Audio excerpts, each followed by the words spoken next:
Just recently, I revisited the original Dying Light, a game that is almost 10 years old. The game had aged amazingly, and in a lot of aspects, it surpassed many of the modern titles that are being released right now. For a more detailed breakdown, check out my last 2 videos on the game. But that made me think. It's been quite a while since I played an actually good modern game. Aside a few titles that have managed to break the mold that is the modern gaming landscape, most of the slop being released nowadays is just straight up ass. No innovation, no soul, no nothing. Like, who is it even made for? I just remember, games back in my day would get crazy amounts of hype. Like when a new trailer or gameplay reveal was released. It was exciting, it was awesome. Just like you liking this video. But my reaction to most modern trailers nowadays is a strong urge to end it all right here. We're going into the fade, aren't we? And just for example, coming next year, there's like 3 games that I actually look forward to. So now we gotta ask, like, what the hell happened? Like, where did we go wrong? Why are most games so boring and uninteresting right now? I feel like the problem is a bit deeper than games just having gotten woke, or the fact that live service and microtransactions have ravaged the industry as a whole. While it's really easy to point fingers and cheer on the shareholders and greedy management, I don't think those people are as much of a main problem nowadays than the developers themselves are. The Switch like money, we all know that. So don't think they wanna see a flop after spending millions on it. The devs don't seem to understand what the people actually want, fixating on the non-existent modern audience they like to throw around. I'm still trying to find out who the modern audience is, cause sure as hell ain't me. But now getting back on track, I feel like every other game nowadays is either a battle royale, another hero shooter, new Call of Duty, or whatever else soulless cash grab they come up with. And of course, they all rip off from each other, each worse than the last, not having a single drop of creativity in the mix. And those games are being kept alive by the lobotomized masses who consume anything as if it's a 5-star meal. But as I mentioned previously, this is only one of the multiple problems plaguing the industry right now. So the first thing I gotta have to mention is the live service aspect. Oh shit, here we go again. I know most of you are probably completely fucking done when hearing that word and wanna jump off a cliff instead, but let me explain. To keep the people's ever-dropping attention span, they throw in flashy new cosmetics, content, events and battle passes to generate the fear of missing out, even when the game or the content isn't really up to par. When you throw an exclusivity sticker on something, people tend to latch onto those type of things in the hopes they can show it off in the future. They might grind the game for hours, even when they're not enjoying the game, just to get that one item. And of course, in most cases, the grind is meant to be as tedious as possible to make people spend money for that shortcut. In a sense, those games feel like a casino, making you feel as if you quit right now, you might miss out big time in the future. But just to clarify before everybody gets angry in the comments, I'm not shitting on live services as a concept. When done right, and with a reasonable amount of grind, those type of games can be a fun time to sink an hour or 2 into them every week. And one of the better recent examples would be the finals. The battle pass and challenges can be completed quite quickly without taking away your hard-earned cash and half your lifetime. Very nice. But more often than not, that fine balance is missed by a country mile. But those aren't the only shortcomings of live service games. Usually the games get filled with so much overloading content and the balance becomes nightmare. The community and the players get regressively more brain damaged and the list goes on. And in the case of more serious looking games, let's say Rainbow Six Siege, the cosmetics turn into shit after a year or 2. Even if the start is good, it's only a matter of time before the game gets turned into a goddamn clown fiesta. Like, holy shit, why can't we have a serious looking game in 2024? I don't need 20 games where people are running around in pink outfits and celebrity cameos. It's like fine when it makes thematic sense, but when a game's supposed to be serious and tactical, it completely breaks the immersion, lowering my enjoyment of the game quite a bit. But hey, for all the bitching and moaning I've done about live services, I get it. It's way easier just to keep milking something and adding new content. It takes a whole lot less time than making a new game from scratch. live service models have the benefit of just printing money for years without putting in half the work. But that doesn't mean single player games can't make crazy money. Just look at the numbers. Games like God of War, Elden Ring, Black Myth Wukong, just as a few recent examples, or any other top 30 best-selling games of all time, are proof that the single player games have a stalling market that just isn't being fed enough, or gets fed absolute slop. So, I'm non-binary. What does that mean? Anyway, back to what I was saying. Not everything needs to be supported for 10 years plus and milked like the great families coming back, alright? Sometimes, all you need is a good story, fun gameplay and a quick escape from our shitty everyday lives. I really don't want to grind ranked every single day after a long days of work only to get matched up with brain damaged randoms who start chimping in the first 3 minutes of the match.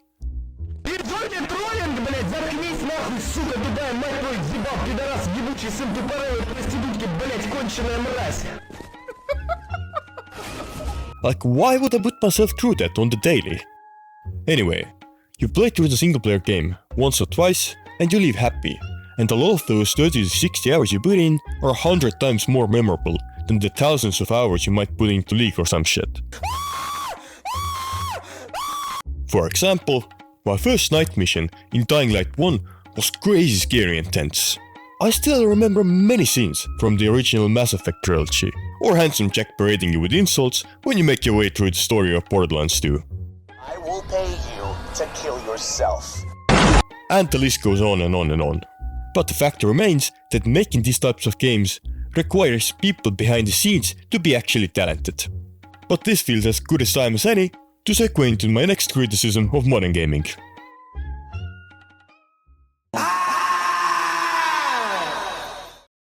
I think the lack of real talent and awful writing is even a bigger problem in the industry than the live service models are. I feel like every single game nowadays tries to be a goddamn Marvel movie, spamming witty and unfunny jokes 24/7 that hardly or never land. You're hard pressed to find a story that takes itself seriously and doesn't try to make everything into an unfunny joke. Thanks to this millennial slop writing, most characters boil down to a few cringe stereotypes that fits the agenda, whatever the devs are trying to push. Your average Twitter user might find it enjoyable, but for us normal people who's been fed up with this garbage since 2020, it makes going through those games awfully painful. And while there's 100 more things to say about the sorry state that is modern writing, bad writing doesn't ruin the game by itself. You can somewhat look past it when the gameplay itself is actually fun and well made. But with the exponential drop in talent, that is not always the case. We've been seeing an increasing amount of rushed and half-baked games being released more than ever. And even some titles I personally have really enjoyed have fallen into that pit trap with their awful launches. Thug shaker, dude, shake your ass.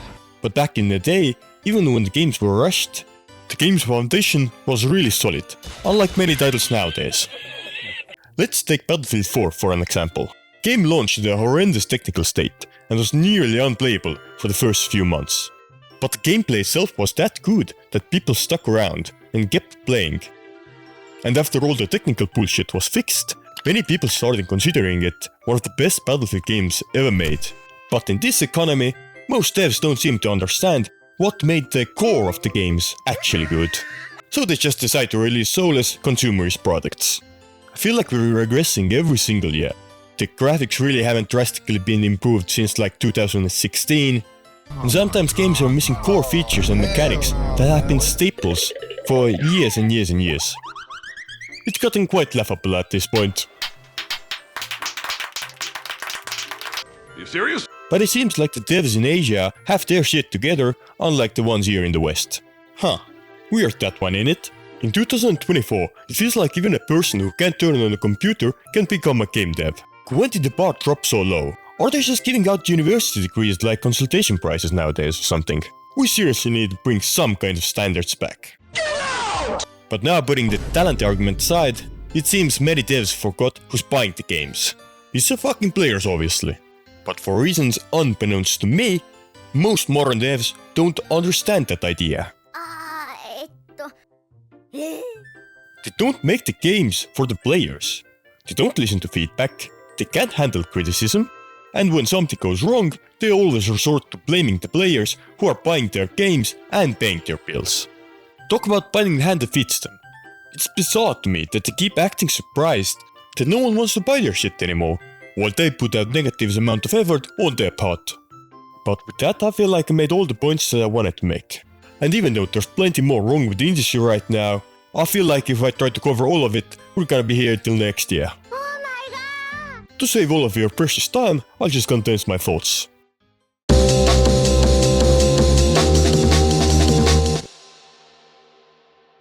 So long story short, the modern gaming landscape is almost as ass as that new KSI song. That shit is fucking trash, dog! And a big part of it has to be done with the developers not understanding what players actually want. Let's just say you order cake, and then they bring you a steak, and act surprised when people are dissatisfied with the garbage they make. And also throw in the increasing amount of annoying games as a service models and awful art direction and writing. It's no wonder more and more people are going back to older games from a time where the developers actually understood the assignment. Simply put, games are neither accessible nor fun anymore. They either feel like they're a full-time job or just plain out unenjoyable. But now the question is, can it even be fixed? Hell if I know. But people and the players have the power to vote with their wallets, so whether we see improvements or not is kinda up to us. But seeing where we're heading with Gen Alpha and all that, I can't say I have high hopes for the future. So I guess all that we can really do is just pray and hope. Anyways, I'm kinda done with this shit now, and spent way too much time on this, so this is where I draw the line. If you liked the video, don't forget to drop a like, subscribe and all that cool shit to help out the channel. And tell me if this is the type of content you like to see in between my other stuff. And I already started work on the Dying Light 2 review/retrospective, but as I've been quite busy the last few months, I won't be going around and giving any concrete dates. So I guess this is all for this time, and I'll catch you all in the next one. Bye bye now.